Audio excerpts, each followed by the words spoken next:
Sir, Dharmendra Pradhan का इस्तीफा हो गया है लगातार प्रोटेस्ट के बाद में, आखिरकार सबको कामयाबी मिली, क्या कहेंगे?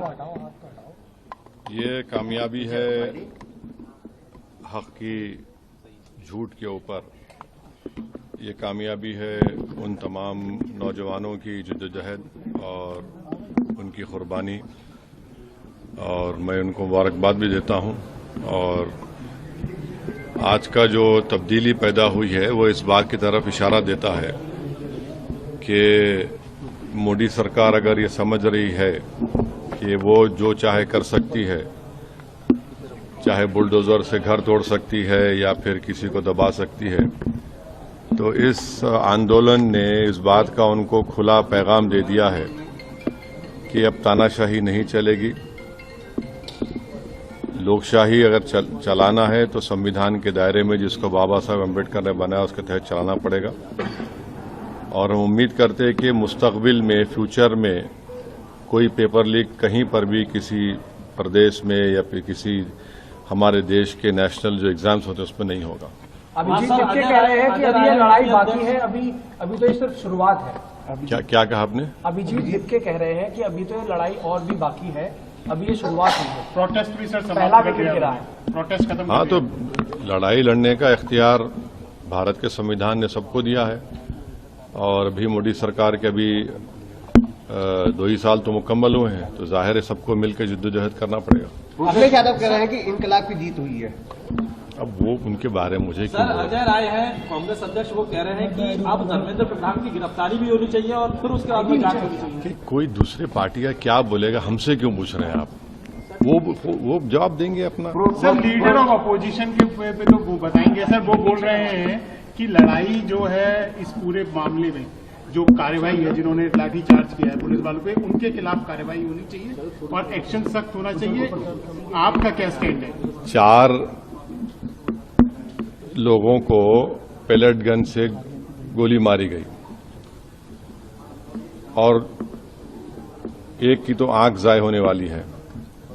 इस पर एक्शन होना जरूरी है कि कैसे पेलेट गन इस्तेमाल किया गया, और जिन लड़के लड़कियों का लाठियों से सर फोड़ा गया है वो वीडियो विजुअल तो सारी दुनिया ने देखे हैं। और वो मसला दिल्ली हाई कोर्ट में भी गया है, अब शायद सुप्रीम कोर्ट भी उसमें सुनवाई होगी। तो सरकार को चाहिए कि ये कैसे हो रहा है। तो यकीनन ये पेलेट गन आप देखिए कि जब जम्मू कश्मीर में इसको इस्तेमाल किया गया था, करीब मेरे ख्याल से अगर मैं गलत ना कहूं तो 1000 के ऊपर लोगों को पेलेट गन से मारा गया था। उसमें से 50-60 लोग बिल्कुल देख नहीं सकते हैं। तो पेलेट गन का इस्तेमाल जिन 4 युवाओं पर हुआ है उसकी तो तहकीकात होनी चाहिए। एक तो मंसूरी है जबलपुर मध्य प्रदेश के, जो BA MBA करे। एक इसमें कोई आपकी बरादरी का आउटलुक का जर्नलिस्ट है। तो ऐसे कैसे होगा? तो बिल्कुल गलत हुआ है। और जिन लड़कियों को आपने उनसे बदसलूकी की, बल्कि वो तो सेक्सुअल असॉल्ट भी हुआ उनके ऊपर, वो भी कैमरास वीडियोस में कैद है। तो इस पर यकीनन एक्शन होना चाहिए। 36 दिन बाद इस्तीफा आया है, इतने कियोस्क के बाद, तो आपको लगता है कि सरकार ने देरी की है इसमें? अब सरकार झुकने के लिए देरी कर दी ना, 36 दिन लगे उनको झुकने के लिए। शिक्षा व्यवस्था में कुछ सुधार अब होना है सर, इसमें किस तरह की? उत्तर प्रदेश में कितने पेपर का लीक हुआ बताइए? कितने पेपर्स का लीक हुआ है?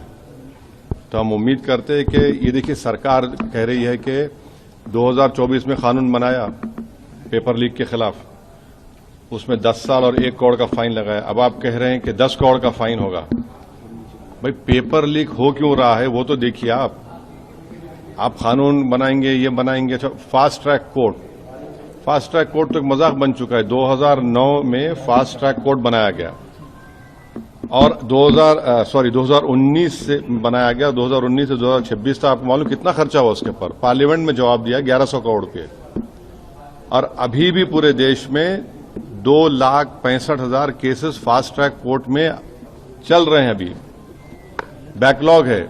उत्तर प्रदेश में 71% बैकलॉग है। तो ये सरकार के बोलने में और करने में बहुत फर्क है। चलिए, थैंक यू।